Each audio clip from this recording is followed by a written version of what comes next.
Hi, my name is Rebecca Lee, and I co-wrote this book, The Mercury Detoxification Manual, with Andy Cutler, PhD, who should have got a Nobel Prize for what he figured out. And to all of you folks out there who are writing and disagreeing with me, it is a Nobel Prize, not the Nobel Prize. So I finally got a little tripod gadget to hold up my phone, and it's very nice. And now I've got it propped up on 2 yoga blocks and Bernays book Propaganda, which is just right. And so anyway, the internet is full of advice on how to detox metals. Various practitioners have lots of detox advice too. Some of these methods just don't do anything, but many of them are really dangerous. And our support groups are full of people who manage to injure themselves. Mercury is nasty, dangerous stuff, and it's quite easy to injure you in a multitude of different ways, and it's quite easy for this to happen. So you want to be sure you're moving it out of your body, not around your body. I have had, as a disclaimer, I have had a host of iatrogenic problems myself, and I'm extremely wary of doctors. But that said, let me point out that if it were not for doctors, particularly surgeons, I would have died in childbirth, died of cirrhosis of the liver because I had Hep C, wound up in a wheelchair, and or gone blind. So listen to your doctor, by all means, but doctors know nothing, zilch, about mercury detox. So run everything they tell you on that topic past our handy do not do list. Don't make a move in the heavy metal detox department without doing this first. In fact, the mere word detoxification in the context of heavy metals should make your hair stand up on end and all your alarms go off. Pages 52 and 61 in the detox manual, this book, are about what not to do. And there is information about avoiding fluoroquinolones and MRI contrast, medical metals, and a lot of other useful things. There is also information about some supplements that might be okay for one person and not for the next. But the main do not do list is as follows. I'm going to get there. If your doctor or your own research is telling you to do any of the following, just don't. Don't wind up a, quote, quivering mass of biochemical wreckage, as Andy so amusingly put it.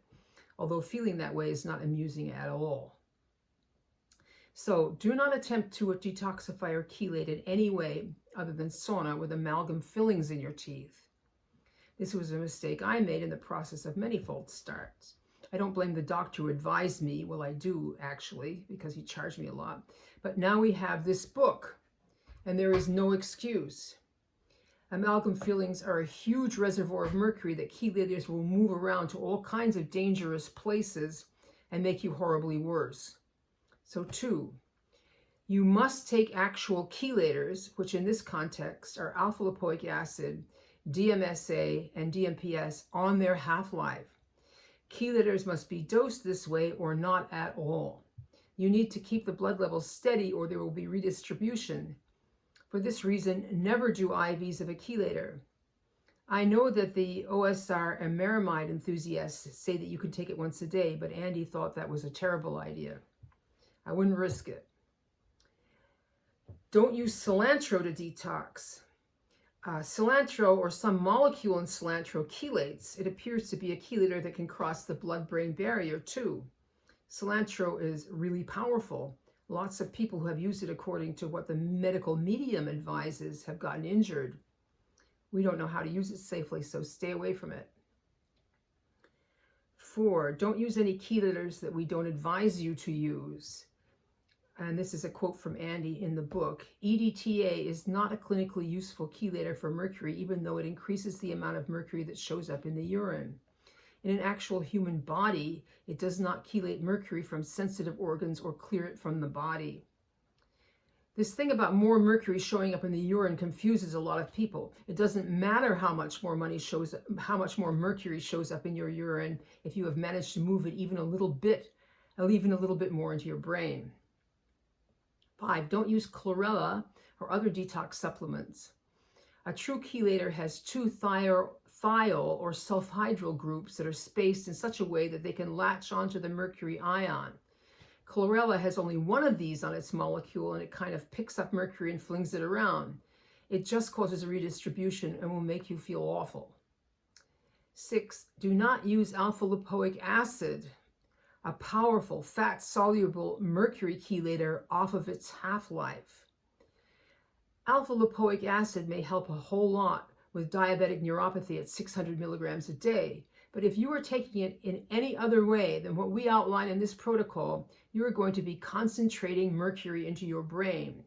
This may not show up immediately, but get enough mercury in your brain and you could wind up seriously mentally ill or get dementia or autism or something like that. 7, don't do IVs other than plain old vitamin C. IVs of chelators will mobilize more than your body can eliminate, and the bulk of it will be redistributed. And you can check out the website www.dmpsbackfire.com if you want to read horror stories about that. 8, no glutathione IVs. These will mobilize mercury and cause a massive redistribution event without getting any of it out. It is common for people to become mentally ill after these IVs, and that's what Andy told me.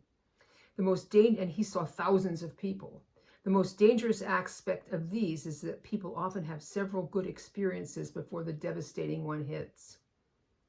9, don't do challenge tests. Challenge tests provide no useful information, and because they involve a bolus dose of chelator, are hugely dangerous. 10, liver flushes are too hard on your poor mercury toxic liver. 11, homeopathic remedies can be wonderful for symptoms, but homeopathic detox remedies have consistently made people worse.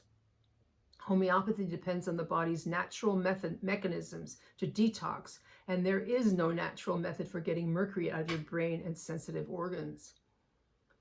So that is our do not do list once again, and I hope a lot of people get to hear it. It's really important, and people don't listen much, and they keep injuring themselves and showing up in our groups.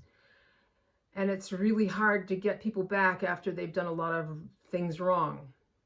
I'm not talking out of my rear end here. There are thousands. We have thousands and thousands of members, and I've been listening to people's stories for the last 10 years. Andy was at it even longer than that. So be careful.